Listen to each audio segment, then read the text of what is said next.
Nos conectamos la profe Florencia, el profe Darío y yo. Antes de empezar con la clase, dos cuestiones. Una, primero, más que nada logística, va a haber preguntas cuándo van a estar las notas de recuperación. Las notas de recuperación ya están listas, pero ahí está, mira, Lucrecia Mena. Buen día, ¿cuándo estarán las notas de recuperación? Lo que les decía, las notas de recuperación ya están, pero como ustedes saben, está de paro la Universidad Nacional. Estamos todos en el reclamo por mejorar la situación de nuestra universidad y por lo tanto las notas no han podido ser entregadas. Mañana se levanta el paro y ahí se van a entregar las notas.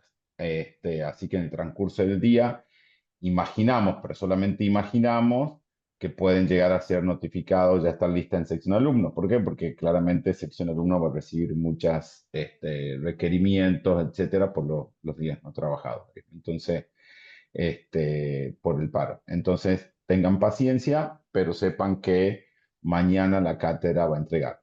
Como ustedes saben, es política de la cátedra, no damos entrega extraoficial de notas por una cuestión de seguridad y prolijidad tanto para ustedes como para nosotras y nosotros, así que eso, no pierdan el tiempo en mandarnos mensajes privados o a la, al aula virtual.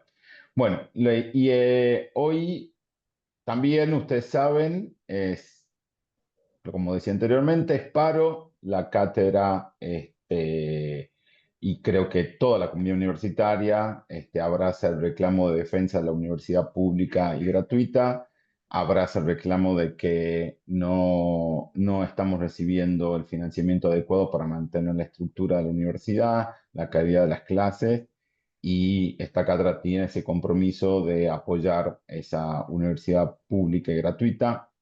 Algunas personas hemos pasado por momentos de la universidad donde ha habido muchos recortes y hemos conocido una universidad, una facultad desfinanciada y honestamente no les deseamos a ustedes que pasen por la misma universidad que nos tocó a nosotros. Entonces, ojalá que haya un cambio y que podamos lograr que se reencaucen y que la universidad mejore todo lo que tiene que mejorar, pero que lo haga con los recursos necesarios para hacerlo. Ese es como un piso mínimo.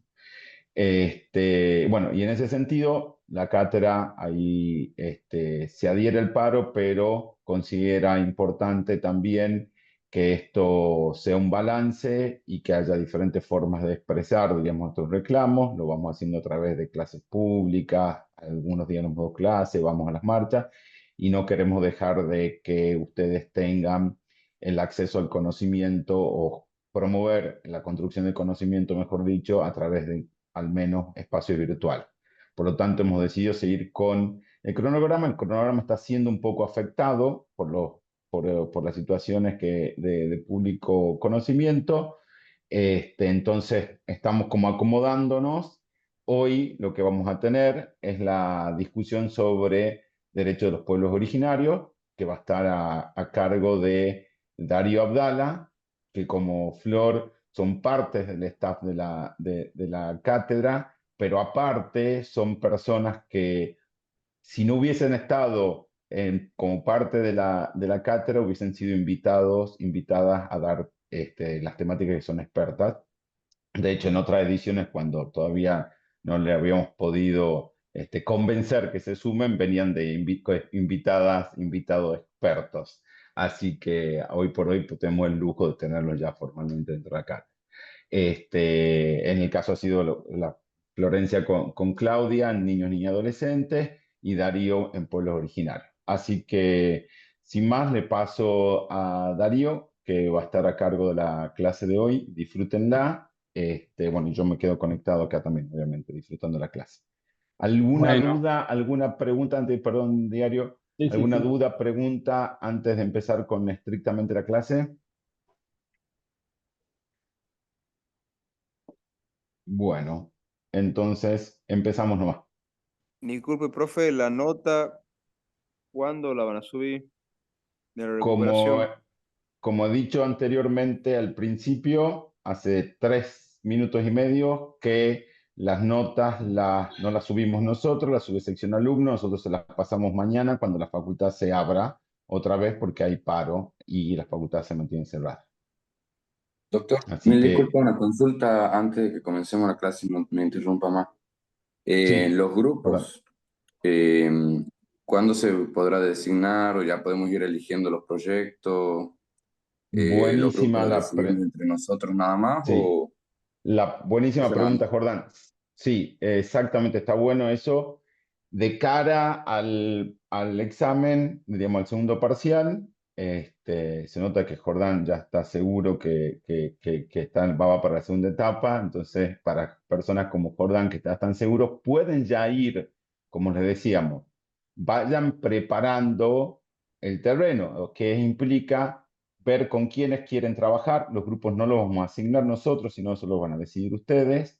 Vayan también, eso de juntarse en grupo implica ya empezar a ver qué circunstancia de la realidad circundante ustedes quisieran analizar y los temas o cómo tematizarlo, diríamos, ya sea de la perspectiva de niños, niñas y adolescentes, de pueblos originarios, de libertad de expresión o de procesos penales y condiciones de detención, que es el último tema que se da dentro de este segundo bloque.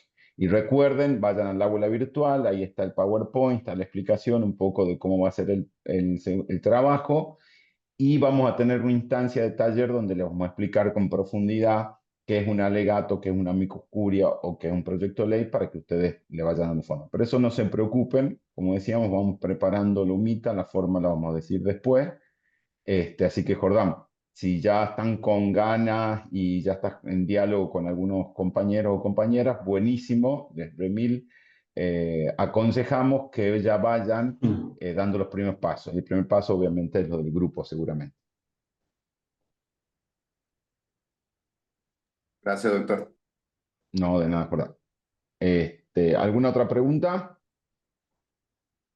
Profe, Sí, en mi grupo Karen. me ha surgido la duda si es que el tema de acceso a la justicia nos corresponde como comisión, ya que en el campus se había subido un power que indicaba que era de la comisión 2 de ese tema.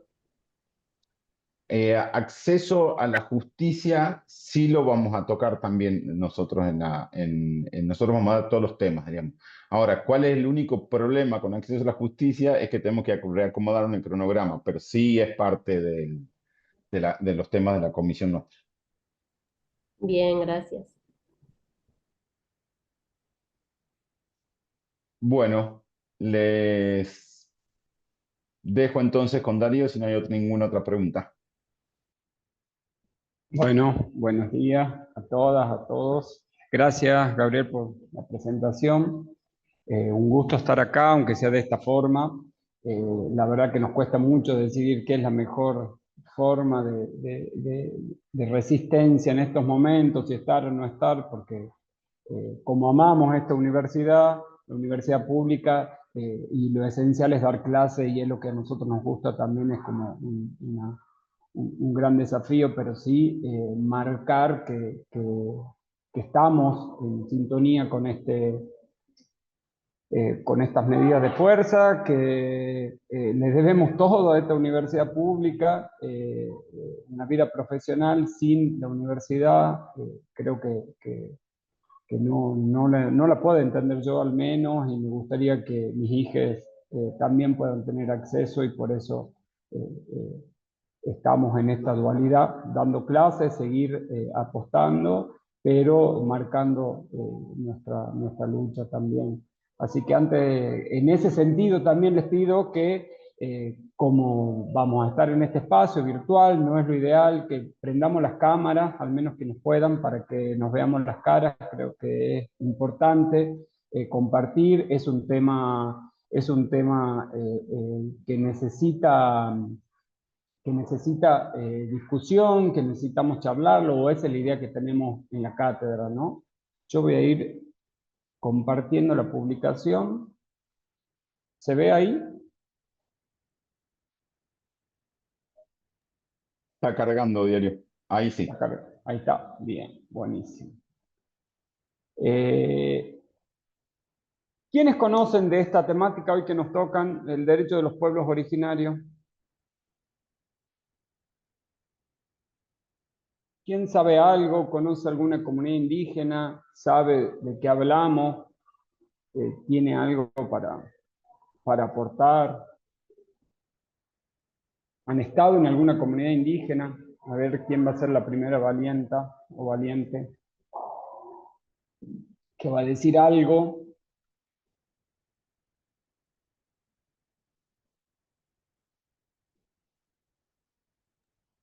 Profe, me Sí, gustaría agregar Andrea. sí, que los derechos de los pueblos originarios fue un contenido que se abordó en la materia de contenidos transversales y en cuanto a, digamos, a la actualidad y a la realidad nuestra, es algo que que está presente acá en Tucumán, muy cerquita de nosotros, en los valles. Yo en particular no tengo ningún vínculo en realidad, pero más o menos estoy en conocimiento que es algo que está presente cerca de nuestras comunidades y bueno, que se ha como que tomó mucho renombre en estos últimos años los derechos de los pueblos originarios, como que se sintió con más fuerza, digamos, que antes eran como voces que estaban como apaciguadas y ahora salió a la luz a nivel de noticiero, digamos, que llegan a la información nuestra de la lucha que tienen estos pueblos originarios en cuanto al terreno, en cuanto a sus derechos, que se han respetado, o sea, de varios, se podría abordar varios, digamos, conflictos que ellos tienen y que luchan para justamente se respete sus derechos. Nada más. Buenísimo, Andrea. Me encanta, me encanta. ¿Quién más conoce o quién más conoce situaciones periodísticas o ha visto en contenidos transversales algo de derechos de los pueblos originarios?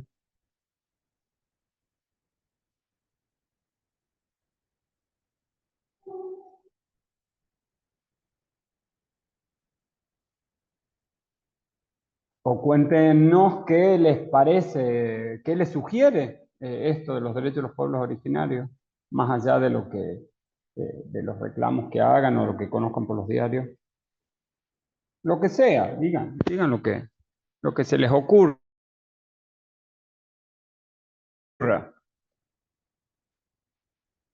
Vamos, anímense. Profe, Sí. con respecto, bueno, a los pueblos originarios que hay en los valles, en Tafí, lo único que tengo entendido es que ellos se manejan como con su propio derecho o con sus propias leyes, como que no se guían, digamos, por nuestras leyes o nuestras costumbres también, sino como que ellos tienen sus propias costumbres y su propio... Bien, bien, Anaí. ¿Y qué o sea, comunidad como que conoces tuvieron en muchos problemas con el tema. Ay, perdón. No, que digo que tuvieron muchos problemas con el tema de sus tierras, digamos, porque, Así es. bueno, son más de Tafí, digamos, están siendo vendidas Mm. para casas o para otras actividades, porque está muy poblado, digamos, Tafí. Pero bueno, no sé más allá de eso, digamos. ¿Y qué comunidad conoces, Anaí, de Tafí? ¿Alguna en particular? Hay 5, quiero contarles que hay No, 5 comunidades en sí, Tafí, en el no Valle de las Tafí. conozco específicamente, no las conozco específicamente, pero sí sé que hay. Bien, bien. Buenísimo lo que trae Anaí ante Andrea, eh, que es la discusión, ¿no? Uno de los puntos centrales que vamos a abordar acá es que tienen una cultura particular y cómo juega esto. eh, no es que el resto de las leyes no se le aplican, ¿no? Justamente ahí es lo que vamos a charlar y discutir a lo largo de esta clase, eh, porque entra esto a conjugar los principios generales que venimos viendo en el bloque 1 y en el bloque 2, sobre todo los derechos humanos como principio, como nuevo paradigma que es transversal, y obviamente también a las comunidades de los pueblos originarios les cabe esto, ¿no? Pero bueno, vamos a ir viéndolo de a poco. Habíamos pensado... Darío, Sí, está Flor. levantando la mano Ah, perdón, Bernardita. Bernardita. Gracias, Adelante. Flor. Estoy en la presentación yo, si no, no... Muchas gracias, profes. Justo con el tema que mencionó mi compañera, Decime, es Bernardita. algo que a mí siempre me llamó la atención de los pueblos originarios, ese límite entre el respeto de su propia cultura y ver cómo en las grandes reformas constitucionales en América Latina era darles sus tierras, su autodeterminación y su libertad, pero, por ejemplo, en el norte argentino, con el tema del chineo, también es una excusa bastante cobarde para no intervenir dentro del derecho y las normas nuestro para proteger y defender la comunidad. Ese límite entre esconderse bajo el falso término de cultura y interrumpir el derecho de el acceso a la justicia. Hay como esa situación entre que puede llegar a ser un abandono o quizá un atropello, siempre fue un límite que me llamó mucho la atención. Y creo que puntualmente el tema del chineo es la comunidad wichí de la que estamos hablando, si mal no recuerdo, que fueron unas noticias de 2020, que creo que se empieza a destapar la situación de Formosa era la situación. Gracias, Bernarda, por el aporte. Así como la compañera Naí planteaba esto de que no se le aplica la legislación que tenemos en general, esto también son mitos que queremos empezar a desandar, a destramar, porque como vamos a ver a lo largo de la clase, hay pautas para que ese derecho, el derecho de los pueblos originarios, para ir entrando un poquito, es un derecho colectivo, y como derecho colectivo representa un colectivo y son las autoridades, las instituciones de ese colectivo quienes hablan. No hay absolutamente ninguna autoridad comunitaria que haya defendido el chineo, al menos que yo conozca, y en esos casos, lo que vos bien decís, Bernardita, de que se defendió, se trató de atenuar como atenuante en la pena, en el juicio penal, fue una defensa personal particular, habrá sido una estrategia de su abogado, pero no hay ninguna comunidad indígena eh, eh, que yo conozca al menos, insisto, si ustedes conocen alguna, estaría bueno que lo discutamos, pero las comunidades hablan a través de sus autoridades, de sus instituciones. Esas son quienes dicen qué es el sentir, cuál es la cultura, cuáles son las pautas culturales de una comunidad, no una persona sola, y menos en un juicio penal, que tiene el derecho a la defensa y puede alegar lo que quiera y bueno, lo tendrá que probar. Pero había que separar y está bueno empezar con esto, con estas discusiones centrales, porque son las discusiones que queremos abordar en esta clase y que la vamos a ver, la vamos a desmenuzar, o intentaremos hacerlo al menos. Pero queríamos comenzar haciendo algunas preguntas que tienen que ver con la forma de abordar la cuestión indígena, que está directamente relacionada con todas las cuestiones que ustedes vienen diciendo. La primera de estas formas de abordarlo puede ser en términos históricos. Si la cuestión indígena es algo que comienza en 1534 con la llegada de los conquistadores a nuestro suelo, a lo que hoy conocemos como República Argentina o al Tahuantinsuyo, en la época de los Incas, o es una historia que, como en toda la historia de la humanidad, se remonta al Mesolítico, que en América hace ya 9000 años que empezó a desarrollarse las culturas en este lugar del mundo. Es una de las formas de abordar. Ustedes lo van a ver como que es muy fuerte eso. A veces la historia comenzó con la llegada de Colón allá, Pizarro al norte y Pedro de Mendoza aquí por estas zonas, ¿no? Esa es una de las primeras disyuntivas que tenemos que analizar. Después también en términos culturales, que creo que es lo que planteaba un poco Anaí y que ha estado muy fuertemente en discusión este 12 de octubre con el Día de la Diversidad Cultural, donde hubo algunas publicaciones oficiales un poco ilegales para empezar, digamos, porque no es lo que se celebra hoy, lo que dice nuestra ley, y que tiene que ver con esto, ¿no? Si fue una cultura que fue descubierta ahí, en 1492, 1534, como quieran, o culturas que tienen un desarrollo en este sentido de lo que decíamos, donde las culturas que hoy están vivas en nuestro territorio, está comprobado que tienen un desarrollo de más de 4.000 años.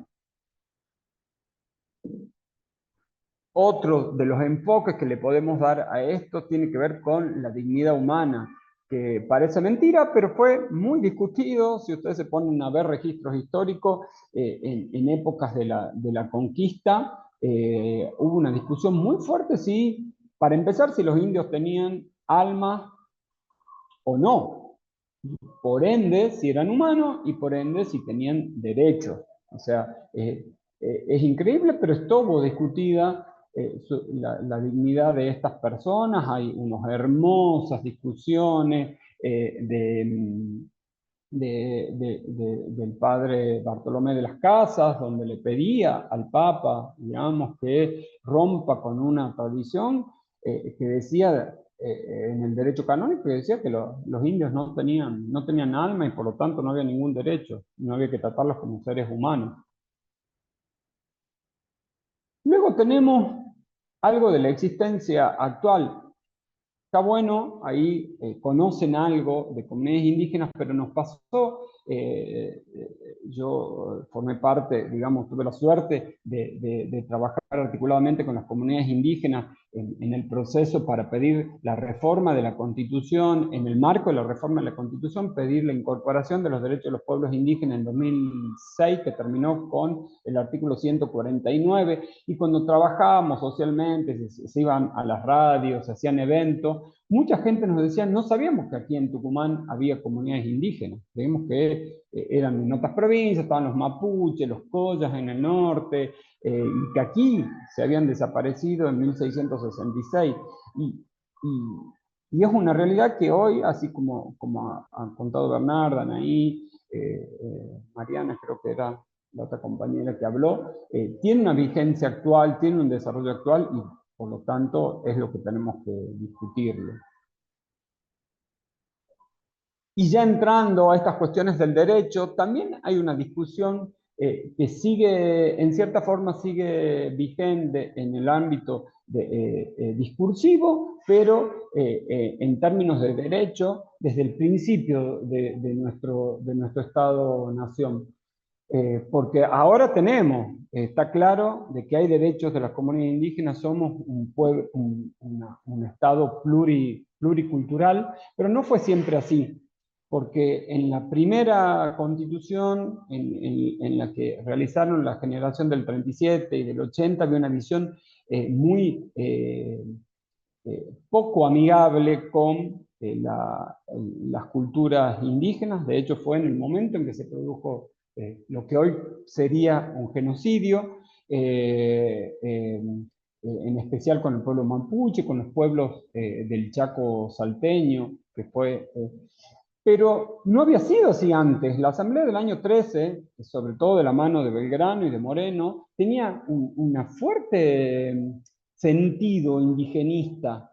De hecho, Belgrano proponía una monarquía indígena con el heredero inca que había estado aquí, había pasado por Buenos Aires, como representante de esa monarquía. O sea que esto es algo que en nuestra sociedad ha ido y ha venido, como toda lucha, como todo proceso social, y que terminó cuajando en el año 94 con la incorporación del 75 inciso 17, que es un poco lo que se cambia acá.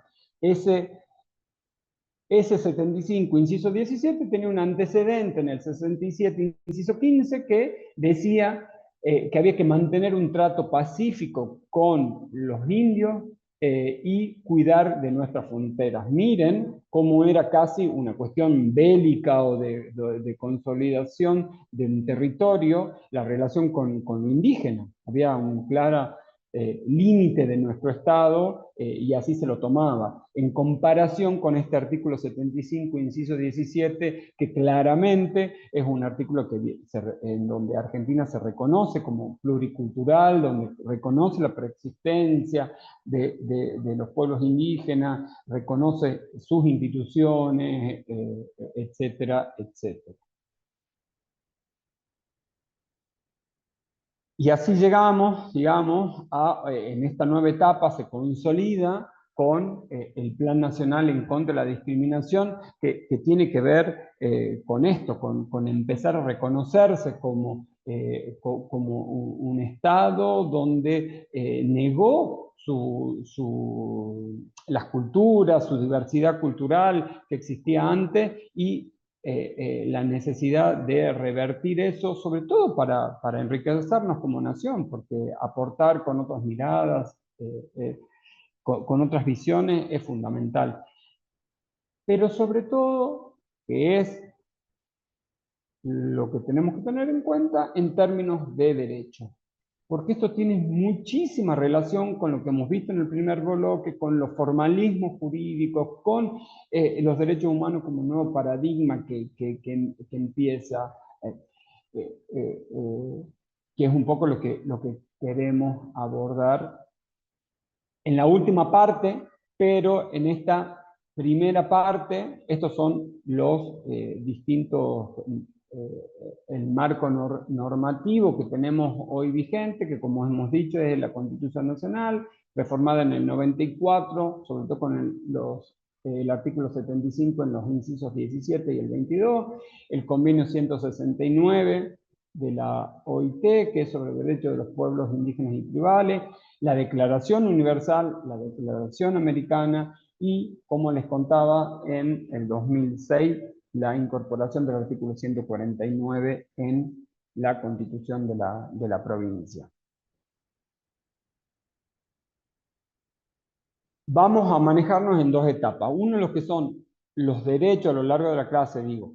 Uno, lo que son los derechos de los pueblos indígenas en sí, y una parte, la última parte, un poco discutir lo que es el pluralismo jurídico, la necesidad de que permee esa diversidad cultural en nuestro ordenamiento jurídico. Y cuando hablamos de derechos de los pueblos indígenas, algo hemos adelantado, estamos hablando primero de autodeterminación, el segundo, el derecho a los territorios comunitarios y a sus recursos naturales, y el derecho de consulta y participación.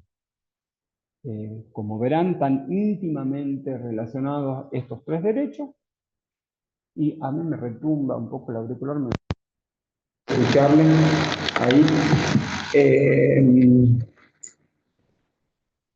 Uy, se volvió. Ahí está, derecho de consulta y participación. Bueno, esto es lo que vamos a abordar, aunque sea rápidamente. ¿Cómo estamos de hora? ¿Entendéis esto? No, estamos bien. ¿Qué implica el derecho a la autodeterminación? Un poco iba en línea con lo que decía Bernarda, lo que decía un poco antes Anaí, de esto de la cultura, de que tienen ciertas pautas que son propias. Pero lo primero que hay que decir aquí, que esto es algo que constantemente se ve en la discusión, sobre todo periodística, esto es la línea de La Nación clásica, es como vuelve al artículo 67, inciso 15, con esta lógica de decir, si nosotros le damos independencia, si le damos autodeterminación a los pueblos indígenas, ponemos en jaque nuestro Estado nacional, nuestro territorio, y esto claramente en todos los tratados que hemos visto antes, en todo el corpus normativo indígena, no solamente lo dice en los primeros artículos, sino en el artículo 1, lo dice en el artículo 2, sino que en las discusiones que llevaron adelante los estados nacionales para ponerse de acuerdo, tanto en el convenio 169 como en la declaraciones, la de Naciones Unidas y en las de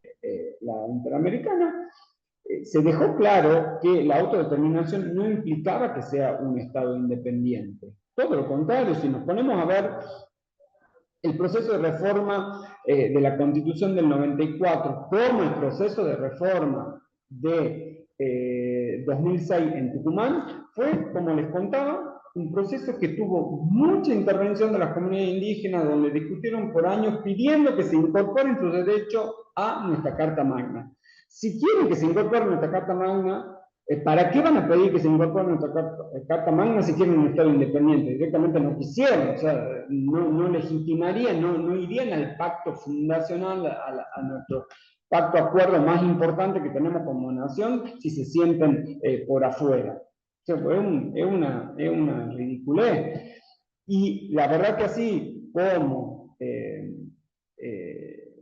no hay manifestaciones institucionales defendiendo el chineo, tampoco hay manifestaciones institucionales diciendo yo no reconozco al Estado argentino por organizaciones indígenas constituidas a través de sus autoridades. Digo, no hablo de alguna persona que pueda a título personal manifestarse así. Insisto, es algo que vamos a ver en el punto cuarto, perdón, de la autodeterminación, es a través de sus instituciones que tienen que hablar y establecer sus postulados, ¿no?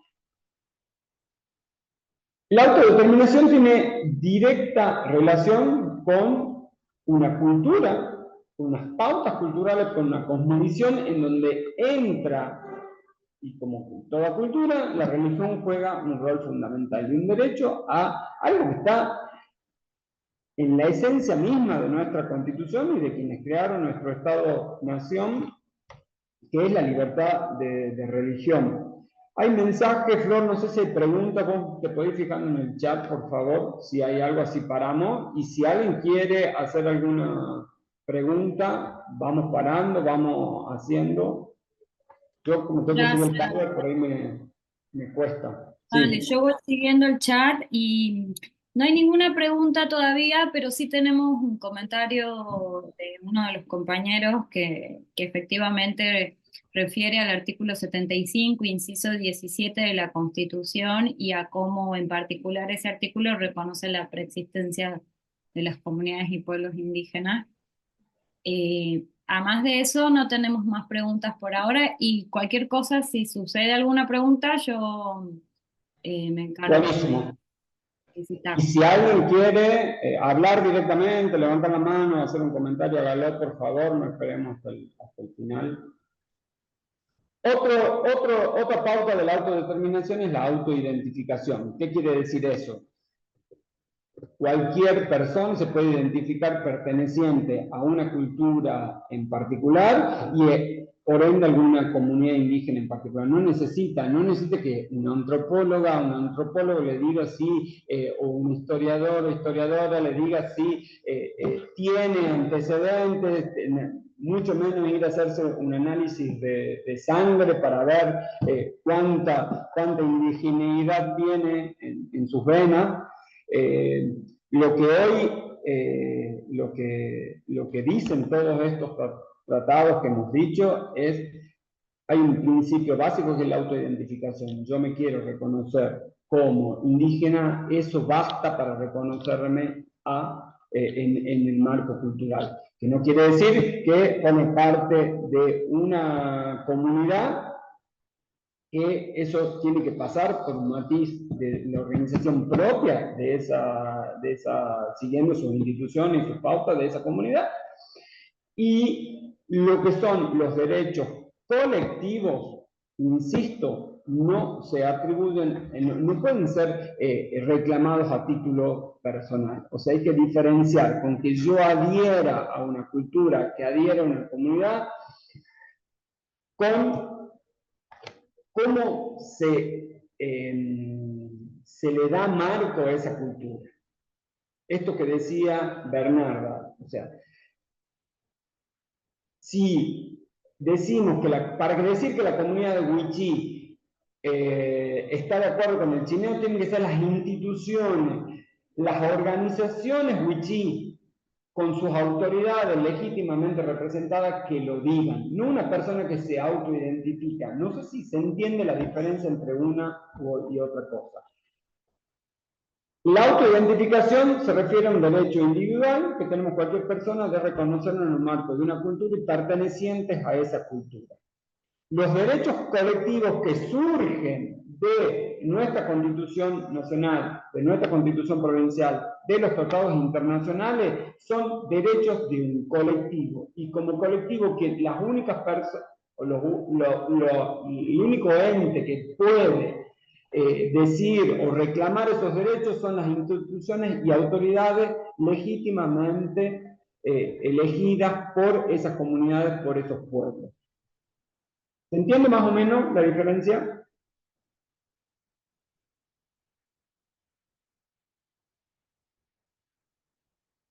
Sí, No sé. profe, entonces sería, o sea, con la autodeterminación sería en sí, digamos, un derecho colectivo de las comunidades indígenas. Sería así, ¿verdad? Ellos van a Así decir es, Anaí, no es en un sus derecho, instituciones. la autodeterminación es un derecho colectivo, que incluye mucha discusión si lo puede reclamar una comunidad, porque los derechos indígenas, los derechos de los pueblos son de los pueblos, las comunidades conforman un pueblo. Sería una organización de segundo grado. Nosotros en el INAI, que es quien organiza las cuestiones indígenas a nivel nacional, tenemos dos tipos de registros de organizaciones indígenas. Una, las comunidades indígenas, en el RENACI, en el Registro Nacional de Comunidades Indígenas, donde se inscriben comunidades indígenas, que a su vez esas comunidades dicen a qué pueblo pertenecen. Y también hay un registro nacional de pueblos indígenas que registra esos pueblos. Nosotros tenemos un pueblo registrado como organización de segundo grado, que es el pueblo Diaguita. También el pueblo mapuche tiene su organización que junta a varias organizaciones. Por ahí va quien referencia en este sentido de la cultura diaguita. Obviamente no la determina ni siquiera una sola comunidad, la determinan todas. De las 17 comunidades de Tucumán, 16 se reconocen diaguita. Bueno, en conjunto tienen que decir, en esta organización que les decía, que se llama Unión de los Pueblos de la Nación Diaguita, tienen que ir dándole sentido y pautas a esa cultura, delimitándola. Y volviendo a lo mismo, con esto del último punto de aquí, todo eso se hace a través de las instituciones y las autoridades elegidas por las comunidades. Cada comunidad, generalmente, aquí por lo menos todas tienen caciques. Esos caciques son los que llevan la voz a un consejo de caciques entre todos en la Unión Diaguita, y entre todos se van poniendo de acuerdo y a su vez pueden elegir otras autoridades, como la Unión Diaguita tiene una secretaría que entre todos los caciques eligen quién va a representar esa secretaría, que un poco hace de voz de esa nación diaguita. También las comunidades indígenas tienen diferencias, algunas siguen con una vieja lógica, que es tener presidente, secretario, tesorero. Otras no, directamente tienen autoridades indígenas. Bueno, cada comunidad tiene, incluso acá hay una comunidad, la comunidad indígena del Nogalito, que tiene un cacique que es vitalicio. Un poco raro en la organización, si lo vemos en términos de lo que es la democracia moderna, es rara, pero bueno, se le aceptó porque demostraron que en sus pautas culturales era esa la lógica. Pero bueno, este derecho de autodeterminación es el que le va a dar sentido al resto. O sea, sin este derecho no podríamos hablar de los que sigue. Así que díganme si hay alguna duda, algo para que pasemos a lo siguiente, porque es un poco el punto de partida para toda esta discusión. ¿Pasamos? Bueno, Seguimos, en todo caso, volvemos a la autodeterminación cuando Nos vayamos. preguntan por el chat, Darío, Sí. sobre el tema de las tierras de las comunidades y en particular la preocupación por lugares de Tafí del Valle que estaban en disputa. Bueno, justamente después de esto seguimos, como hemos dicho, damos autodeterminación, después seguimos en tierra y territorio, y el último, consulta y participación. Ya termino con esto, para que demos paso y como introducción al tema tierra, me lees esa pregunta. ¿Querés, Flor? Hagamos así. ¿Está? Y la última, que dejo continuar, es ¿con qué tiene que ver el desarrollo autónomo?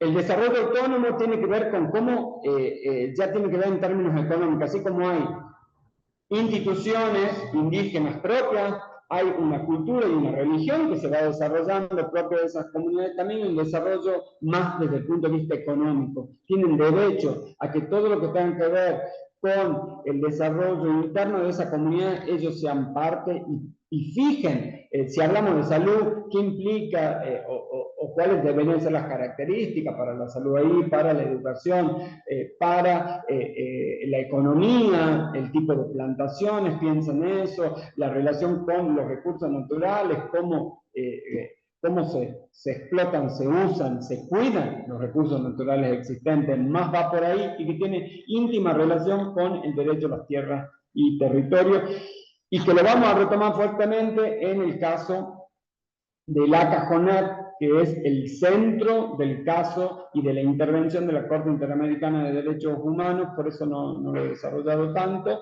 en uno de los dos casos que tenemos como jurisprudencia obligatoria en esta materia. Bueno, lo importante entender acá es que la autodeterminación no hay una única forma de cómo garantizar este derecho, justamente como estamos hablando de cultura, como estamos hablando de autonomía y autodeterminación, hay una amplia gama. Lo importante es que los estados reflejen esa intención genuina de aportar a la autonomía y autodeterminación de las comunidades indígenas. Esto es lo que dice el relator especial de Naciones Unidas en este sentido, pero insisto, esto va a permear puntualmente en los derechos concretos que vamos a ver, que es el derecho a la tierra y al territorio, y por ende nuestros recursos naturales, el derecho de consulta y participación, y luego un poco lo que va a ser en el pluralismo jurídico que ya necesitamos avanzar en nuestro país. Así que pasemos al derecho a la tierra y al territorio. ¿Cuál era la consulta, Flor, pregunta? Respecto a la situación en general, me parece que va por ahí. De todas maneras, si la compañera, el compañero quiere tomar la palabra y explicitarlo, en términos escritos es cómo está en día hoy el tema de las tierras de las comunidades, y refiere que sabe que en varios lugares, como ser Tafí del Valle, estaban en disputa. En esos ¿Estaban en términos. qué? En disputa. Sí. Como paneo general, nosotros hoy tenemos la 26.160, que es una ley nacional que declara la emergencia territorial de las comunidades indígenas y prohíbe todo tipo de desalojo momentáneamente y manda a hacer un estudio de la situación, un relevamiento técnico-jurídico catastral de las tierras indígenas de las comunidades que hoy están, para ver ese estado de situación, marcando las tierras en donde hay una posesión pacífica de las comunidades, unas tierras donde hay una posesión en disputa con particulares generalmente, y unas tierras que en algún momento fueron indígenas, que ellos llaman de posesión histórica, que alguna vez habitaron, pero que hoy claramente están pertenecientes a algún particular. Ahí tenemos como dos grandes situaciones en la provincia. Vale decir que la provincia completó el relevamiento territorial, todas las comunidades tienen su relevamiento, y tenemos como dos situaciones extremas. Uno es Amaiche del Valle, que tiene sus tierras, está registrada, está inscripta, y el otro extremo son las comunidades que están en mayor disputa. Estas son las que están en Tafí. En Tafí es el lugar de mayor conflictividad, porque en el medio hay otras que están en un punto intermedio, si bien no tienen la propiedad inscripta, pero hay cierta posesión pacífica. En todos hay conflicto, pero donde hay mayor nivel de conflicto es claramente las 5 comunidades del Valle de Tafí, que son Casas Viejas, La Angostura, El Mollar, la comunidad indígena del Valle de Tafí y Ayllu, El Rincón, son las 5 comunidades indígenas que hay ahí. ¿Hay alguna otra pregunta o paso, Flor? Sí, preguntaban cuál ley era la de referencia, suelo explicitar que es la 26160, la que declara la emergencia. La ley 26160, como les decía, manda a hacer ese relevamiento para luego tener una política integral respecto a cómo se va a otorgar la propiedad comunitaria indígena. Recordemos que las comunidades no tienen un lugar a donde reclamar y pedir o asentar cuál es su propiedad. No está claro qué hacer. Y eso es una deuda del Estado en ese sentido. Lo único que han podido hacer es decir, me inscribo en el RENACI cuál es el territorio que yo reclamo, luego con la 26160 hacer un relevamiento en donde técnicamente se diga cuál es la situación de las tierras que reclaman, y el tercer paso era decir, bueno, el Estado Nacional debe hacer una evaluación de esta situación y proponer la mejor forma para que haya un régimen claro de cómo acceder a la propiedad comunitaria indígena, que es ni más ni menos lo que le dice la Corte Interamericana de Derechos Humanos al Estado argentino en el caso de la Cajonat, que ya vamos a ver más adelante. Pero volviendo al territorio como eje vital, es un espacio cultural, es un espacio espiritual y es un espacio para el desarrollo.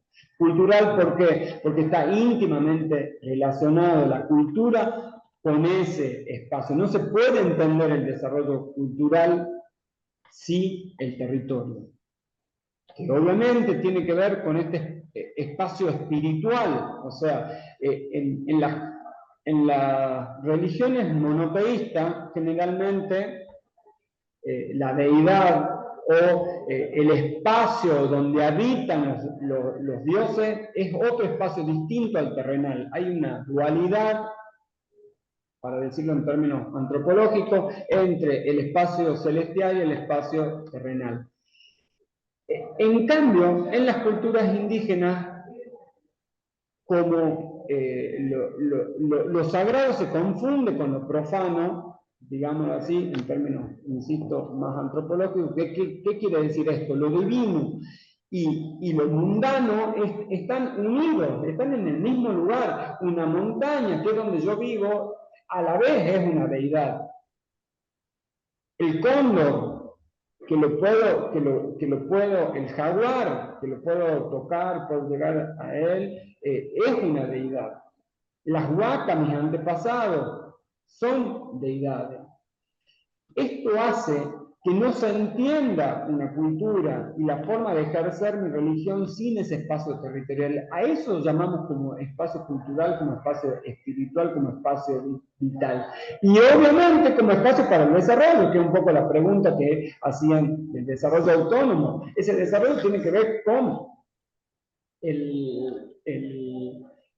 las pautas culturales, que a su vez hacen al desarrollo espiritual y a la cultura, porque la fecha, las grandes celebraciones tienen que ver generalmente en las culturas originaria, con cuestiones en nuestro caso son sedentarias, que tiene que ver con la agricultura, pero en la cultura wichí, porque es nómada, tiene que ver con los ciclos de la naturaleza, cuando crecen los ríos, cuando bajan los ríos, o sea, está íntimamente relacionado. Y no se puede entender la cultura y el desarrollo de esa cultura sin ese territorio. Y por lo tanto, privarlas de ese territorio es privarlas de su cultura. De eso hablamos, eso es lo que hay que entender. Y ese es el desarrollo casi uniforme que van a ver a lo largo de todo el desarrollo jurisprudencial de la Corte Interamericana de Derechos Humanos y de cualquier documento que habla del derecho a la tierra y al territorio de los pueblos originarios. Un poco en eso voy a tratar de adentrarme ahora, que es un poco hacer como un análisis de la evolución que ha tenido la Corte Interamericana de Derechos Humanos sobre este derecho a la tierra y al territorio, que comienza allá por el 2001 con un caso icónico en materia indígena, que es Aguastigni. ¿Qué hacen Aguastigni? Así como van a ver más adelante con Flor, en el caso de niños, niñas, adolescentes, que reinterpreta el artículo 19 a la luz de la Convención de los Derechos del Niño, que dice, el artículo 21, que es el derecho a la propiedad privada, se tiene que entender como el derecho a la propiedad comunitaria indígena. Ese es la gran transformación que hace la Corte en Aguastigni allá por el 2001. Aprovecho esta oportunidad para decir que la Corte Interamericana de Derechos Humanos es el órgano de mayor desarrollo en el mundo en materia de derechos de los pueblos. No existe otro órgano que tenga el nivel, el alcance, la seriedad y la trayectoria en reconocimiento de los derechos indígenas como la Corte Interamericana de Derechos Humanos. Es como el faro, digamos, cualquiera que estudia derechos indígenas tiene que estudiar y estamos hablando de Europa, estamos hablando de Oceanía, estamos hablando de África, también de países que tienen mucha tradición y cultura en derecho de los pueblos indígenas. Bueno, a partir de esto, de entender el 21 en términos pluriculturales, como debería ser, después viene un segundo avance en términos de tierra y territorio que dice, el 21 reconoce la propiedad comunitaria indígena, esta propiedad se debe entender principalmente como posesión. Las comunidades tienen que demostrar la posesión de un territorio y esa posesión es lo que garantiza el derecho al reconocimiento, el reconocimiento de la propiedad comunitaria. Ese es un segundo desarrollo, que es la época clásica, digamos, del desarrollo del derecho a la propiedad comunitaria indígena. Ya en una tercera fase, y profundizando un poco a desmenuzar qué es la propiedad comunitaria indígena, ya con mucha más relación con el desarrollo autónomo, dice, bueno, si esto es un territorio, las comunidades la poseen y tienen derecho sobre eso, obviamente que tienen, el territorio abarca los recursos naturales.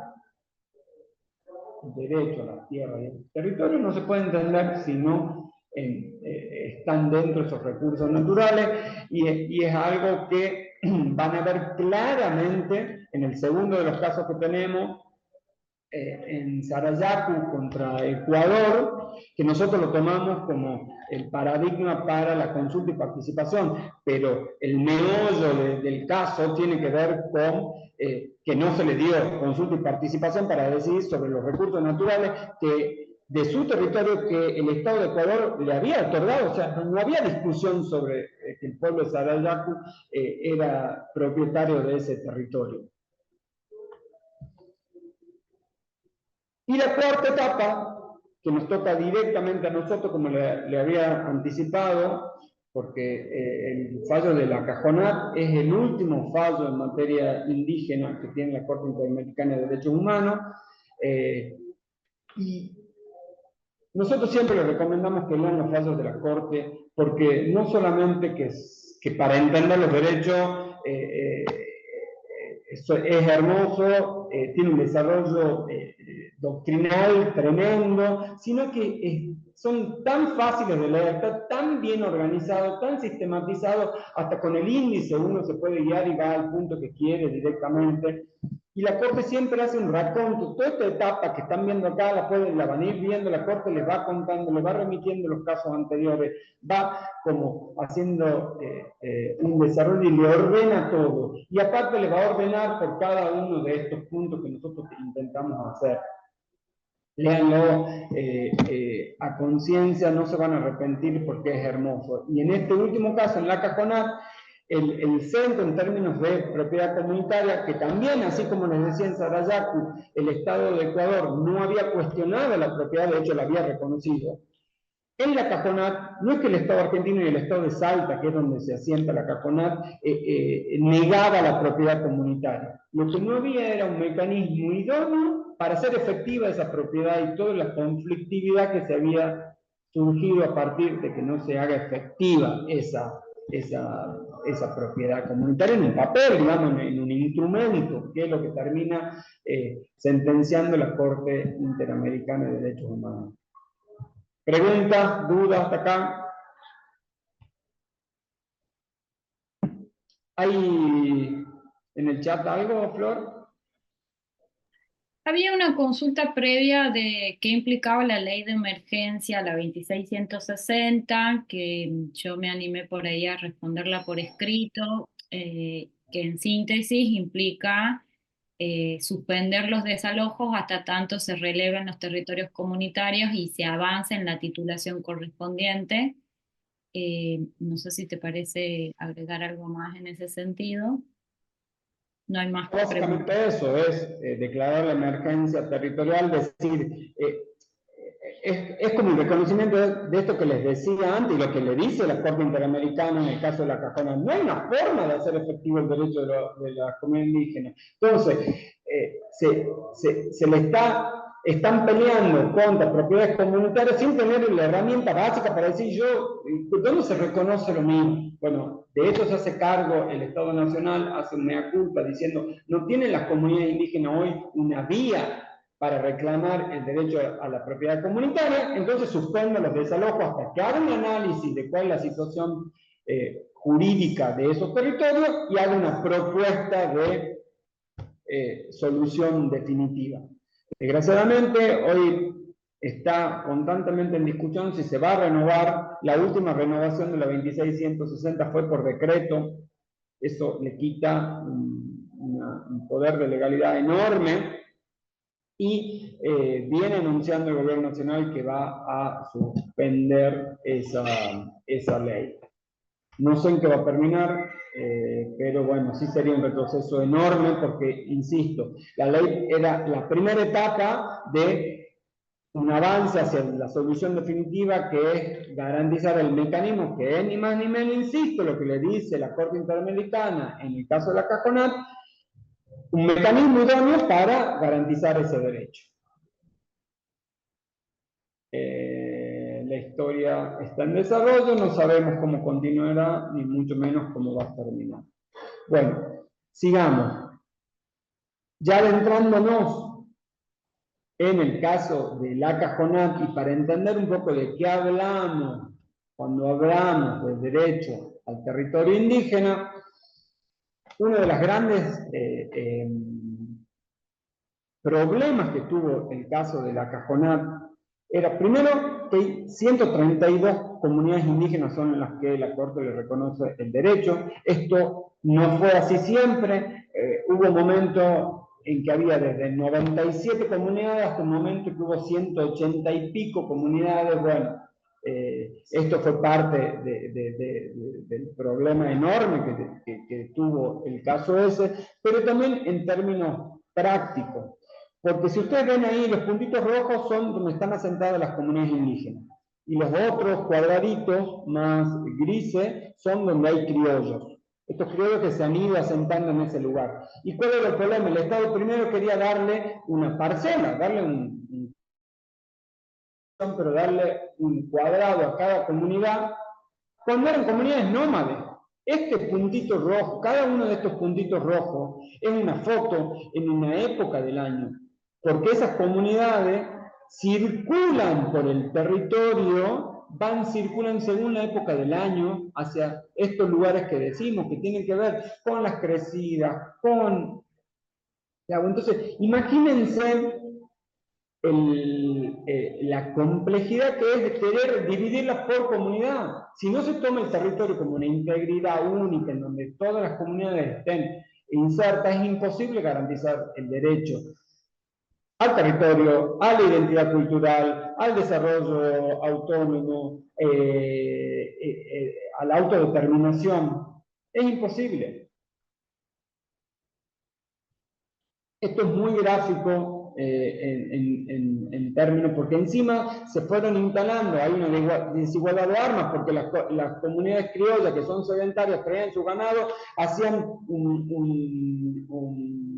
ponían alambre y iban interrumpiendo eso, esa forma de circular de las comunidades indígenas, pero no solamente eso, hacían un uso mucho más extractivista de los recursos y que ponían en juego los recursos naturales de una forma que no lo habían hecho antes las comunidades, porque no tenía que ver con sus pautas culturales. Recordemos que no eran comunidades sedentarias, o sea, no habría agricultura y tampoco había ganadería. Y esto sí viene a ser. Y aquí viene un punto central que tiene que ver con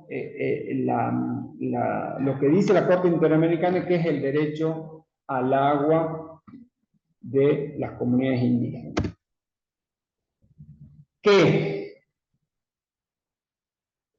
no fue planteado ni por las comunidades indígenas, ni por la Comisión Interamericana, ni por el Estado. Pero la Corte dice, yo tengo que hablar del derecho al agua y al saneamiento, que es un derecho humano desde 2010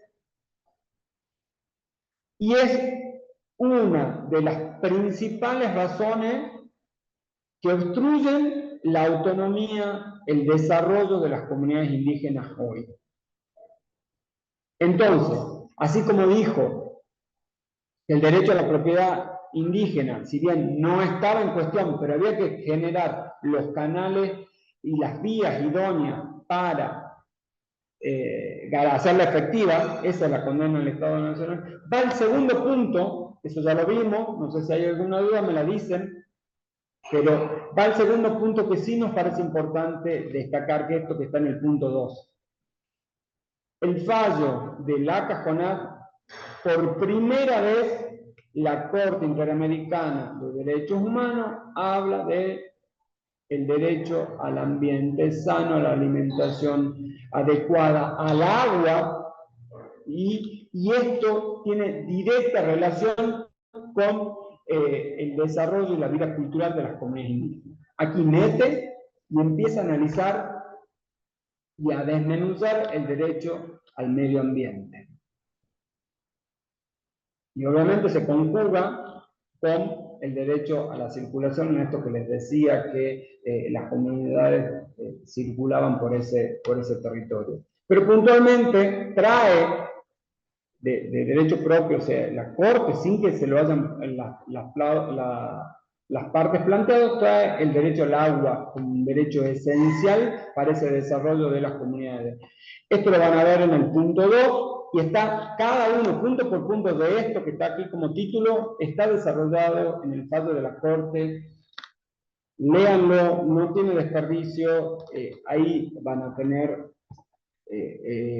poder profundizar a quienes les interese este tema, y aparte porque lo van a necesitar para el parcial, o sea, son preguntas de parciales estas. Y el último punto, obviamente, no hubo derecho a garantías y acceso a las garantías y a la protección judicial, por eso se tuvo que acceder a la Corte Interamericana, obviamente, algo que es el tercer punto de la sentencia. ¿Alguna duda? A ver si pasamos.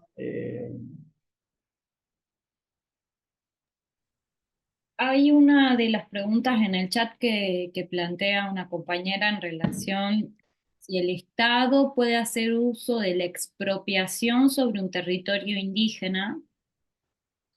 Pregunta, si puede hacer uso de la expropiación. Sí. En principio no. Ya vamos a ver en el derecho a consulta y participación tiene como dos grandes divisiones. Una es la consulta como derecho que se le tiene que consultar a las comunidades, y otro es el consentimiento libre, previo e informado que tienen que dar las comunidades, como un requisito que den las comunidades para poder tomar una decisión en ese sentido. O sea, si no tiene el sí de la comunidad, es no. Uno de los claros que toda la normativa internacional en derecho de los pueblos indígenas claramente dice, tiene que tener como requisito para tomar una medida, el requisito, el consentimiento de la comunidad para tomar una medida en ese sentido es cuando se la va a sacar a una comunidad de ese territorio. Y la expropiación implicaría eso. Se va en contra de que las pautas básicas que dice el derecho a las tierras y territorios es que el Estado avance en reconocer a donde está habitando. Esto sería decir, no, yo no quiero que habite ahí, que se vaya a otro lugar. Bueno, el convenio 169 dice claramente, para que la comunidad sea llevada a otro lugar, si se le quita ese territorio donde posee, tiene que haber consentimiento, tiene que estar de acuerdo, y aparte se le tiene que dar otras aptas, idóneas para su desarrollo. Pero no, si yo muestro solamente que sean aptas, idóneas o mejores que las que tiene, basta, ¿no? La comunidad tiene que estar de acuerdo por estas otras cuestiones que decíamos, la relación con la cultura, con la espiritualidad, con su historia de cada una de las comunidades. Muy buena pregunta, la vamos a ver un poquito más en profundidad en el derecho a consulta y participación. Y otra consulta Sí. es si el concepto de autonomía y autodeterminación de los pueblos, ¿cuáles serían las diferencias con el caso de Malvinas? ¿La diferencia con el caso de Malvinas? Sí. El principio es el mismo, o sea, es la autodeterminación de un pueblo. Ese es el mismo principio, y la palabra pueblo trae íncita en su misma definición el de autodeterminación. Lo que pasa es que en el caso, en uno estamos hablando de un Estado nacional, el Estado de Argentina, y qué es lo que reconoce el Estado de Argentina como territorio en contraposición con otro Estado nacional, que es el Estado de Gran Bretaña. En cambio, en el caso de las comunidades de los pueblos indígenas, estamos hablando hacia adentro de un Estado en confrontación con otro particular, no con el Estado. No es un problema con los Estados nacionales y del territorio del Estado nacional, es de los derechos que tienen actores hacia adentro del Estado. Insisto, nuestro Estado se reconoció con diversidad cultural y por lo tanto es pluricultural, y hay muchos pueblos adentro, muchas identidades culturales hacia adentro, y por lo tanto hay diferentes interpretaciones en ese sentido cultural. Tiene que ver con interpretaciones de lo que es la educación, de lo que es la salud, de lo que es la religión, de lo que es el mundo y de lo que es un territorio. Eso es lo que está reconociendo. Pero ahora no tiene que ver con la extensión del territorio de Argentina, para nada. Nadie discute si el territorio de Argentina se va a ver achicado o ampliado con esto. No es una discusión de Estado nacional. La disputa con Gran Bretaña es justamente en eso. ¿Quién tiene la soberanía sobre ese Estado? Pensémoslo así. No puede haber soberanía doble en Malvinas. O es el Estado de Gran Bretaña o es esto. Ahí hay una disputa y se tiene que zanjar por uno y por otro. En el marco del derecho de los pueblos originarios, tranquilamente es dual la soberanía sobre ese territorio, porque no es que el Estado no tiene nada para decir sobre ese territorio, pero tiene que hacerlo en conjunto con la comunidad indígena. Es como la relación entre una provincia y la nación, entre un municipio, la provincia y la nación. Esa es más o menos la diferencia, no sé si se entiende. Hagan otra pregunta, levanten la mano, digan. ¿Dónde estamos? Derecho de consulta y participación. No sé a dónde nos hemos ido, se me ha pasado. Esperen que voy a volver porque Profesor, yo soy Cristina. voy a volver desde la presentación porque... Sí. Yo quería preguntar porque me parece que a mí el colonizador no es el pueblo originario, por eso Malvinas me parece que el colonizador no es no es lo mismo que el pueblo originario. Entonces por eso Malvinas me parece que en eso fundamenta también su soberanía, de que los que viven en las Islas Malvinas son, es decir, colonizadores, no es un pueblo originario. No sé si estoy equivocada. Ahora estoy entendiendo tu pregunta, Cristina. Vos decís que si los habitantes de las Islas Malvinas pueden reconocerse como originarios y, por lo tanto, decidir a qué país integrar, esa sería la pregunta. No, yo creo, no sé si yo estoy equivocada, es que al no ser un pueblo originario, los habitantes de las Malvinas, digo yo, no son porque son colonizadores, bueno, no sé, me parece que no tienen el derecho de, como pueblo, si fuesen un pueblo originario, yo creo que en eso se basa la legítima pedido de soberanía que tiene nuestro país, de que no es un pueblo originario, los habitantes. No tendría nada que ver, no tendría nada que ver. Uno es el derecho a la autodeterminación de los pueblos originarios no tiene nada que ver con el derecho a la soberanía de los territorios de los Estados-nación.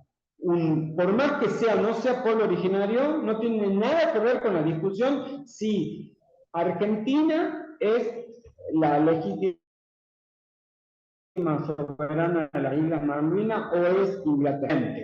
Y de hecho nadie lo plantea por ahí. Lo que sí dice Gran Bretaña es que ¿tengo problemas de internet? ¿Puede ser? ¿Se me corta? Te seguimos escuchando, fue muy breve lo que se interrumpió, pero se interrumpió. Bueno, les decía, lo que plantean es que Gran Bretaña va a seguir va a seguir reclamando la soberanía sobre las Malvinas mientras la mayoría de los habitantes estén de acuerdo con pertenecer a Gran Bretaña, que es un poco el mismo postulado que mantiene en Irlanda del Norte para no reconocerle a la República de Irlanda. No sé ok, gracias. Sí, ahí, Cristina. Sí, muchas gracias. Bueno, vamos al derecho de consulta y participación, el último de los derechos que queríamos analizar. El derecho de consulta y participación es considerado la piedra angular del Convenio 169, pero de todo. O sea, es lo que determina, es el instrumento que da sentido a los otros derechos, sobre todo el de autodeterminación, pero también si queremos hablar de derecho a la tierra y el territorio, si no le consultamos a las comunidades de qué autonomía estamos hablando, de qué propiedad sobre esos territorios. Y es central, digamos, esto no solamente lo dicen los expertos del Convenio 169, sino a lo largo, o sea, instrumentalmente no hay otra forma de darle sentido a los derechos de las comunidades indígenas. Es la esencia Es lo que van a ver en los fallos de la Corte Interamericana, pero también en todo lo que son los derechos de los pueblos indígenas. Esto lo podemos dividir en 3 etapas. Primero, como una acción gubernamental coordinada y sistémica, o sea, de que haya instrumentos por parte del Estado para consultar y hasta más amplio, ¿no? Pensemos en términos democráticos, es la base, digamos, si queremos permear a conocer otras voces, otras cuestiones, esto es lo que debemos hacer y debería ser una pauta central de todo el proceso de políticas públicas. Después tenemos la participación, que es más en términos de la participación política, de garantizar el mínimo que las comunidades indígenas, como cualquier, tienen que tener al menos la misma derechos cívicos y políticos que el resto de la sociedad, o sea, tienen que poder participar de las acciones del Estado, de la vida política del Estado. Tener representantes en las legislaturas, consejos, etcétera, poder acceder a votaciones. Bueno, lo que es la participación básica. Y el tercero es la consulta en sí, que ya quiere que ver, no proactivamente como sería la participación, sino esto es cuando haya algo, alguna decisión política pública del Estado que vaya a afectar algún interés, se le tiene que consultar a las comunidades indígenas. Y una obligación del Estado hacerlo. En este sentido, ¿cómo estamos de tiempo, Flor? A ver. Estamos ahí medio justo. Hay 2 grandes cosas que les quería mostrar. Esto es lo del relator especial de Naciones Unidas sobre los principios de la consulta y participación, pero que lo termina sistematizando mucho más condensadamente y más acabadamente la Corte Interamericana en el caso que les traemos, que es Sarayaku, que ya lo habíamos adelantado, que son los principios que se debe de seguir. Aquí la Corte Interamericana dice, si queremos hacer una consulta a una comunidad indígena, estos son los principios que debemos seguir. Primero, tiene que ser previo, o sea, no puede consultar cuando ya el hecho está consumado, obviamente. Esto de la buena fe es fundamental. Si nosotros queremos realmente consultar a la comunidad, llegar a un acuerdo con las comunidades, bueno, tenemos que manifestarlo a lo largo de todo el proceso y no hacer como en este caso de Sarayaku, que primero el Estado lo delegó en un privado, en la empresa petrolera esta que quería hacer la explotación, pero por otro lado la empresa que hizo, empezó a dividir, a sobornar a los actores comunitarios, contrató antropólogos para dividir a la comunidad. O sea, eso no puede ser algo de buena fe, ni mucho menos queriendo llegar a un acuerdo. La consulta debe ser adecuada y accesible. ¿Qué quiere decir adecuado? Tiene que ser a través de sus instituciones, de sus órganos, de sus autoridades. No le podía preguntar al que se me cruza, Sarayaku, a ver, decime qué querés vos. Y lo asiento y lo digo. No, es a través de las instituciones comunitarias. Estamos hablando de un pueblo, estamos hablando de una organización comunitaria. Se manifiesta a través de su institución. Un poco lo que les decía con el caso Wichí en esto, del caso de violación. O sea, la única que puede decir institucionalmente que responde a pautas culturales es la organización comunitaria y las autoridades comunitarias en ese sentido. Otro tema central es el impacto ambiental. Ahí lo van a ver, la Corte dice que tiene que ser previo ese impacto ambiental, tiene que ser amplio, y tiene que tener en cuenta las cuestiones culturales de desarrollo de la comunidad, cómo va a cambiar la forma de vida de los integrantes de esa comunidad. Estamos hablando de un ambiente entendido en este sentido más integral del término. Como un ecosistema en donde hay árbol, vegetación, hay animales y hay personas. Y hay cultura de esas personas que habitan en ese lugar.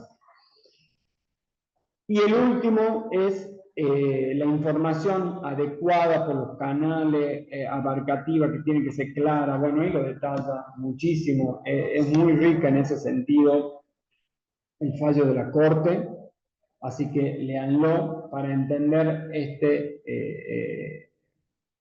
este sentido de la consulta y participación. No sé si hay alguna pregunta en cuanto a estos principios.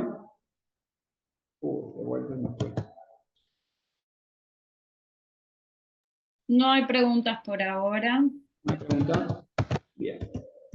Bueno, si no hay preguntas, pasamos. ¿En dónde estoy, Flor? ¿Qué estás viendo vos? Porque yo me perdí. Ahí está. El derecho de consulta, eso se está viendo. Bien. El derecho de consulta tiene dos pautas. El derecho de consulta siempre tiene que ser con el consentimiento como finalidad. Si vamos a hacer un proceso de consulta es porque buscamos un acuerdo con esa comunidad, que es lo que, cómo se demuestra con los principios que hemos visto antes. O sea, el derecho de consulta, como lo trata el Convenio 169, la Declaración Universal y la Declaración Americana, es buscando, tiene como finalidad un consentimiento con las comunidades. Pero a veces puede ocurrir o a veces no. Y está en el Estado el que tiene que demostrar que hizo todo lo posible para llegar a ese consentimiento y no lo logró. Esto lo van a ver, lo vuelve a decir miles de veces la Corte en el caso de Sarayaku. Pero hay veces, como se había adelantado la compañera, o el compañero, no me acuerdo quién le hizo la pregunta, que ese consentimiento es un requisito. Así como les contaba que en el convenio 169 dice que cuando se le va a entregar a otras tierras, las comunidades tienen que manifestar que están de acuerdo con eso. Eso dice el convenio 169, el único caso de consentimiento que establece en su articulado. La Declaración Universal de Derechos de los Pueblos Indígenas establece 3 consentimientos. Cuando se los vaya a trasladar, exactamente igual que el convenio 169, cuando se vaya cuando tenga que ver con sus recursos naturales, con la extracción de sus recursos naturales, y el tercero es cuando haya proyectos de infraestructura de tal magnitud que afecte a su cultura. Y el tercero es el posicionamiento de la Corte Interamericana, que es un poquito más amplio y abarcando todo esto. El consentimiento libre, previo e informado es un requisito cuando se ponga en juego la cultura de esa comunidad. Si se hace cualquier tipo de acción que como consecuencia puede afectar el desarrollo, la cultura en sí misma, tiene que tener el consentimiento libre, previo e informado.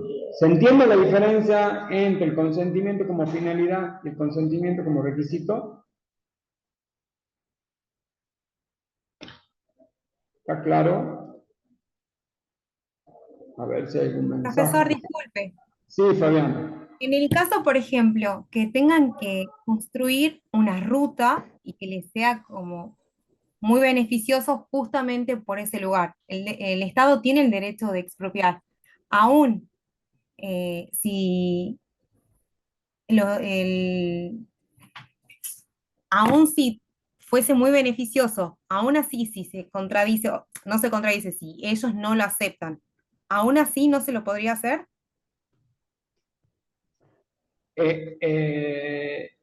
Es como medio, en tu pregunta, digamos, cómo está formulada, es medio complicada, porque es lo mismo que yo te dijera. Y si yo, yo quiero hacer un baño en tu casa, porque es muy beneficioso, ¿puedo hacerlo? ¿Quién define qué es beneficioso? Eso es lo que quiero decir. Lo que estamos hablando acá, si hay autonomía, autodeterminación, un desarrollo autónomo, el consentimiento está basado sobre el principio de que cada comunidad, cada pueblo decide qué es lo más beneficioso, no alguien de afuera. Ahora, si vos me decís, la ruta tiene otras características, porque tienen implicancia a la sociedad en general, por eso hay servidumbres de paso, el derecho a la propiedad privada también está limitado en ese sentido, de la libre circulación. Ahora, una cosa es decir, esto es beneficioso, esto es necesario, sí o sí lo tenemos que hacer, y lo voy a hacer aquí, te gusta o no te gusta, voy a pasar por el medio de tu territorio, voy a romper tus espacios culturales, voy a romper tu pauta, tu lugar sagrado, que es lo que pasó en Sarayaco, ni más ni menos. Otra cosa es decir, a ver, nos sentemos y busquemos un acuerdo, o sea, hay que hacer esta ruta, mirá, es beneficioso por esto, por esto, por esto. Veamos el lugar, la mejor estrategia para hacerlo, para que podamos conectar esto, que también te va a traer beneficio, y veamos por dónde lo hacemos. Hay como niveles en ese sentido. ¿No es cierto? ¿Se entiende a dónde voy? Sí, sí, por supuesto. Por supuesto que siempre se lleva una negociación antes que una disputa, por supuesto, pero como yo veía, digamos, no, por ejemplo, un pueblo originario, por supuesto, ni los indígenas, pero sí una persona común se lo indemniza y se lo hace. Por eso yo quería ver si había una diferencia ante eso. En principio, lo dice el artículo 75, inciso 17, lo dice el 149, las tierras indígenas son inalienables, inembargables, intransferibles. En principio porque tiene que ver con el principio de la preexistencia, a la autodeterminación y al desarrollo de las comunidades. Obviamente, como todo derecho no es absoluto, no existe, ningún derecho es absoluto. Ahora, lo que le estoy queriendo decir es que se tiene que, el Estado es quien tiene que comprobar que no hay otra forma de realizar lo que es la única y que se ha hecho todos los medios para llegar al mejor acuerdo. Y hay que ver en cada circunstancia, porque si lo puedo hacer por otro lugar, por más que sea más caro, y lo voy a tener que hacer por ahí, digamos, si eso va a implicar que voy a destruir la cultura, que voy a destruir lugares sagrados. Bueno, de eso estamos hablando, de flexibilizar y ver las alternativas que tiene todo proyecto de desarrollo y sobre todo cómo realmente va a beneficiar mejor a la comunidad en cuestión. ¿Y quién define eso? Es cada comunidad. Yo no le puedo decir a vos, ni a la comunidad de los Arayacu, ni a la Cajonea cómo es la mejor forma de su desarrollo. Cada uno lo interpreta, lo define según su idiosincrasia, sus pautas. De eso estamos hablando. No sé si se entiende, Fabiana. Perfecto, profesor. Muchas gracias. No, de nada. Bueno, siguiendo, queríamos traer algunos como ejemplos de estas cuestiones. Una acción gubernamental coordinada y sistémica era esto, lo que está en la esencia de la 26160, que dice, necesitamos como nación dar reconocimiento a un derecho que la propiedad comunitaria, llama a las comunidades, hagan propuestas, lleguemos a un acuerdo. Ahí se llegó como a las etapas que les digo y que deberían ser monitoreadas con participación indígena, etcétera, digamos. Eso fue un ejemplo de mucho participación, por más que ahora, insisto, esté en tela de juicio y no sabemos qué vamos a hacer. La participación, algo, como le decía, proactivo, los dos procesos de reforma de la Constitución en el año 94 y en el año 2006. No es que se las llamó a las comunidades para consultarlas, ver cómo las comunidades fueron las que propusieron cambio en el derecho argentino. Y fue tal la participación, la seriedad con la que hicieron esto, que tanto la reforma del 94 como la reforma del 2006, en el artículo, la sanción del artículo 75, inciso 17, y la sanción del artículo 149 de la Constitución de Tucumán, fueron sancionadas por unanimidad. No me acuerdo cuántas hubo en la Constitución de la provincia. Sé que en la de la Nación hubo 3 artículos que fueron sancionados por unanimidad. entre eso el del municipio, la autonomía municipal. Otro fue el de las comunidades indígenas. Imagínense, hubo 320, creo que eran convencionales constituyentes, y todos estaban de acuerdo eso por el trabajo previo que hicieron las comunidades. Esa es la participación que debemos aspirar como un grupo de nuestra sociedad. Y la consulta es ya cuando se va a hacer ese emprendimiento, un poco más en lo que en tu pregunta, Fabiana, si vamos a hacer, necesitamos la consulta. En Tucumán se hizo, yo formé parte, cuando se iba a desarrollar el centro de alto rendimiento en Tafí del Valle, y se consultó a las comunidades a ver cómo lo querían hacer, dónde, bueno, ahí se tuvo una serie de discusiones que en otro momento, si quieren, les puedo contar más en detalle, pero si no, no vamos a avanzar más. Resumiendo, cuando hablamos de derechos de los pueblos originarios, hay tres grandes derechos. El de autodeterminación, que es el que da sentido a todo. El derecho a la propiedad de las tierras comunitarias, que lo van a ver en el trabajo de Salgado, y en el fallo de la Cajonat, ahí es donde es el que hemos elegido para el desarrollo del concepto de tierra y territorio indígena. Y el tercero es el de consulta y participación, que eso lo van a ver en el convenio 169 comentado por Gomis y Salgado, y en el resumen que les pasamos del caso Sarayaku contra Ecuador, que están detallados los principios que se tienen que tener. Y ahora sí, para un poco cerrar, ya nos quedan 20 minutos, estamos re tarde, pero queremos retomar lo que venimos hablando, sobre todo en la bolilla de nuevos paradigmas, o los derechos humanos como nuevo paradigma, el de control de convencionalidad, de cómo juega el derecho internacional de los derechos humanos en el sistema interno. Aquí lo vemos mucho más en términos concretos. Que el Estado argentino se reconozca como pluricultural tiene implicancias directas en el ordenamiento jurídico.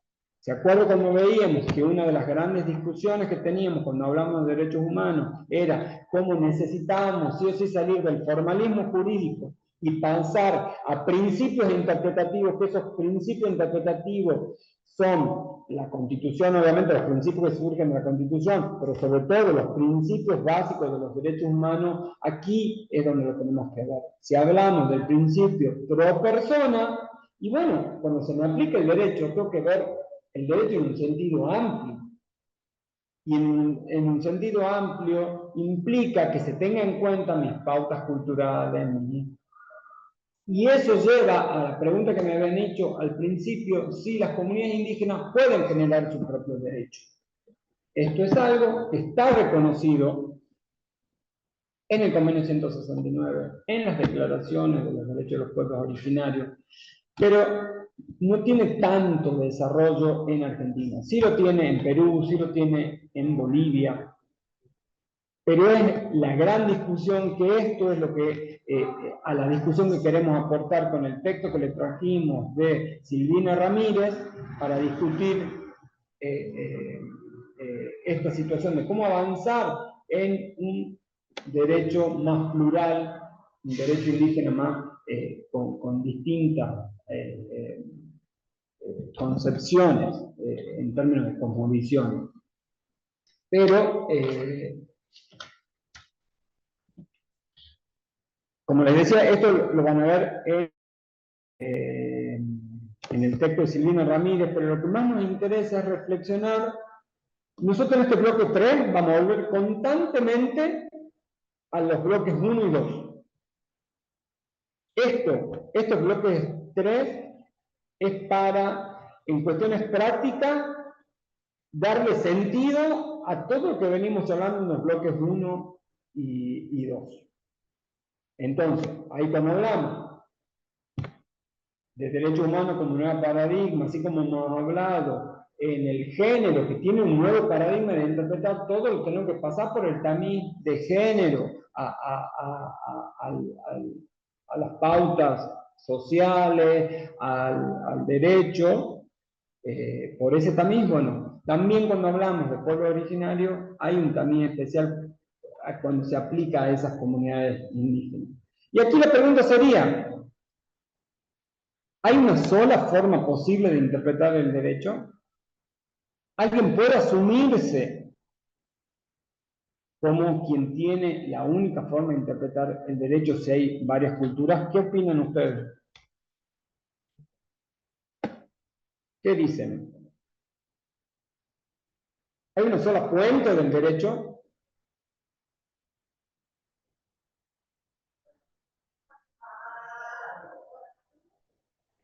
¿Qué opinan ustedes? Díganme lo que se les ocurra. Miren que este es el centro de la evaluación. Estamos concentrándonos en la práctica. Recuerden que esta materia quiere generar herramientas para cuando ustedes sean profesionales y ver esta concepción y cómo la aplican en su vida práctica. Entonces, si hablamos de eso en términos de pueblo originario, no es muy fácil, no va a ser corriente de que vayan y defiendan derechos de una comunidad indígena, capaz que un par sí lo haga, otros no, pero sí es muy probable que tengan que entender el derecho con un nuevo paradigma. Así que díganme, ¿qué piensan en este sentido o de qué hablamos? Sí. Para mí no hay una sola forma de interpretar el derecho. Si aceptamos que hay diferentes culturas, también hay diferentes formas de pensar y de ver las cosas, Así de es. interpretarlas. ¿Y por qué eso? ¿Qué dijo, profesor? Disculpe. ¿Y por qué es eso? ¿Por qué crees que es eso? Y porque ellos tendrán otras normas, otras formas de ver su comportamiento, se regirán por otras formas. Muy bien. ¿Y eso qué crees? ¿Que suma o resta? En esta tercera pregunta que tengo, estos nuevos enfoques. ¿Nos suman? Ya no pensemos a ellos, ya enfocado en una comunidad indígena que es un derecho. Pensémoslo en términos de como sociedad. Si nosotros sumamos formas de interpretar el derecho, cosmovisiones, ¿nos suman o nos restan como sociedad? Para mí suma, porque estamos respetando también a los demás en su forma de ver y cómo ellos viven, su cultura, su forma de normalizar su forma de vida. Tendríamos Así que es. respetar a los demás. En una sociedad democrática, ¿qué es mejor? ¿Que haya pluralidad de voces o que haya una sola voz que concentre todo como voz hegemónica? Y sería como una dictadura si estaríamos todos en la misma. Bueno, ¿y por qué hemos vivido más de 100 años con un código como el Código Civil, 120 años que duró, que lo hizo una sola persona en su casa con su hija y fue votado a libro cerrado en el Congreso, ni siquiera en ese momento se pudo discutir y regió cada uno de nuestra vida, todo lo que hace nuestra vida más íntima, rigió y jamás, salvo en Cegean versus Cegean, que es cuando se declara inconstitucional que no esté la posibilidad de divorciarse, no hay un fallo de la Corte Suprema de Justicia que declare inconstitucional el Código Civil. Recuerden que ese Código Civil decía que las mujeres no tenían derechos. Estuvo 100 años vigente cuando estaba claramente en el artículo 16 de la Constitución, estaba desde el 53. Y a nadie se le ocurrió decir, oiga, señor, o sea, ¿cómo el Código Civil va a decir que las mujeres no tienen derecho si tenemos el artículo 16 en la Constitución? Bueno, les traigo esto porque es la discusión que tuvimos en el formalismo jurídico, en esta concepción tan rígida del derecho, y es la base de la discusión de los nuevos paradigmas. El formalismo jurídico interpreta que cada área del derecho es autónoma, se basta a sí mismo y se tiene que interpretar ahí adentro. Entonces el Código Civil era para la vida privada y la Constitución era para la vida pública, eso es lo que se quería. Entonces la Constitución no se tenía que meter en el Código Civil. Y por eso casi no hay fallos. Hasta el retorno a la democracia no hay fallos que declaren inconstitucional el Código Civil. Así de fuerte es nuestra cultura jurídica esto, y así de fuerte es ese autoritarismo que vos también decís que tenemos en nuestro derecho, y es lo que tenemos que revertir. Entonces, yo también comparto que suman un montón como cátedra, creemos que otras interpretaciones, otras visiones, otras fuentes van a enriquecer nuestro derecho. El tema es empezar a canalizarla y a que cuajen esas nuevas formas de interpretar. Y para cerrar, les queremos contar, en el caso de, cuando vean el texto de Silvina Ramírez, van a ver más en profundidad cosas de Bolivia y de Perú, pero no queríamos dejar de contar algunas experiencias que tenemos en nuestra provincia, en especial el caso de Amaicha del Valle, que viene haciendo un proceso de justicia, de resolución de conflictos, sobre todo en temas de territorio, pero no solamente ahí, para resolver conflictividad y dar y garantizar el derecho de acceso a la justicia en base a su derecho mayor, como le llaman ellos, en sintonía con el derecho occidental, llámenlo, el derecho hegemónico, el derecho que está regido en nuestros códigos. Y esto me parece muy importante hacerlo. Pero reflexionemos un poquito. Ya les conté, la comunidad indígena de Amaicha del Valle tiene su territorio. O sea, tiene legalmente, hoy tiene una escritura que dice este espacio pertenece a la comunidad. Por lo tanto, no hay ninguna discusión en que se aplica todo y cada uno de los derechos al cierre de territorio que dicen los tratados, nuestras constituciones, etc. Y en ese sentido, la comunidad asigna parcelas de su territorio a sus comuneras y comuneras o a gente que quiera acceder. Cuando hay disputa sobre esa asignación, ¿por qué van a ir a un juez si es la misma comunidad la que hace? Bueno, eso es lo que viene desarrollando principalmente la comunidad indígena, en decir, en su consejo de ancianos resuelve situaciones, tiene un procedimiento para resolverla, y nosotros nos tocó intervenir en un caso que no se llegó a una solución en ese marco de la justicia indígena, e intervino el juzgado de Montero. Pero ¿sobre qué intervino? Dijo, yo voy a intervenir a ver si se han garantizado el debido proceso. O sea, si las pautas de ese proceso no solamente se garantizaron de lo que dice la comunidad, sino aparte, con esta forma de interpretar que siempre les recordamos de los principios de derechos humanos, si es acorde a las pautas de lo que dice nuestro tratado internacional, la Constitución Nacional, y lo que es el debido proceso. Y observó no a qué había resuelto, o sea, a la decisión final, sino cómo lo había resuelto en términos de si la comunidad había respetado el debido proceso en ese caso. Y fue más allá y dijo, aparte, no tuvo perspectiva de género en este caso, digamos, la comunidad, y mandó a que se hagan capacitaciones. Nosotros intervenimos como Secretaría de Derechos Humanos, yo formo parte de la Secretaría de Derechos Humanos de la provincia, intervenimos en ese caso y nos ofrecimos a dar talleres y a trabajar con la comunidad, y así lo sentenció la jueza, que la comunidad debería tener un espacio de reflexión para ajustar el debido proceso a las pautas básicas del debido proceso establecido por los tratados internacionales y a la perspectiva de género.